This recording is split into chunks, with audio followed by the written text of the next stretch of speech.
Rocking star Yash ಹವಾ ಈಗ ತಮಿಳುನಾಡಿನಲ್ಲೂ ಜೋರಾಗಿದೆ. ಇನ್ನು ರಿಲೀಸ್ ಆಗದ ಟಾಕ್ಸಿಕ್ ಸಿನಿಮಾ ತಮಿಳುನಾಡಿನ ವಿತರಣಾ ಹಕ್ಕಿನಿಂದ ಬರೋಬ್ಬರಿ 63 ಕೋಟಿ ರೂಪಾಯಿ ಬಾಚಿಕೊಂಡಿದೆ. ಇದು ಕನ್ನಡ ಚಿತ್ರರಂಗದ ಮಟ್ಟಿಗೆ ಸಾರ್ವಕಾಲಿಕ ದಾಖಲೆ. ನಟ ವಿಜಯ್ ದಾಂಪತ್ಯದಲ್ಲಿ ಬಿರುಕು ಮೂಡಿದೆ. 27 ವರ್ಷಗಳ ದಾಂಪತ್ಯದ ನಂತರ ಪತ್ನಿ ಸಂಗೀತಾ ಅವರು ವಿಚ್ಛೇದನ ಅರ್ಜಿ ಸಲ್ಲಿಸಿದ್ದಾರೆ ಎಂಬ ಸುದ್ದಿ ಇಡೀ ಸೌತ್ ಇಂಡಿಯಾದಲ್ಲಿ ಸಂಚಲನ ಮೂಡಿಸಿದೆ. ಕಾಂತಾರ ದೈವದ ಆಚರಣೆಯನ್ನು ಅಣಕಿಸಿದ ಬಾಲಿವುಡ್ ನಟ ರಣವೀರ್ ಸಿಂಗ್ಗೆ ಕರ್ನಾಟಕ ಹೈಕೋರ್ಟ್ ಖಡಕ್ ಎಚ್ಚರಿಕೆ ನೀಡಿದೆ. ಇಂಟರ್ನೆಟ್ ಯಾವುದನ್ನು ಮರೆಯಲ್ಲ ಎಂದು ಜಡ್ಜ್ ಹೇಳಿದ ಹೇಳಿಕೆ ಈಗ ವೈರಲ್ ಆಗ್ತಿದೆ.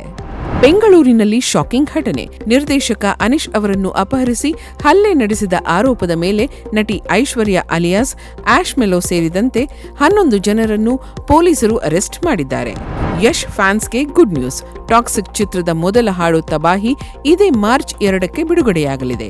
ಯಶ್ ಮತ್ತು ಕಿಯಾರಾ ಜೋಡಿ ನೋಡಲು ಫ್ಯಾನ್ಸ್ ಕಾತರರಾಗಿದ್ದಾರೆ.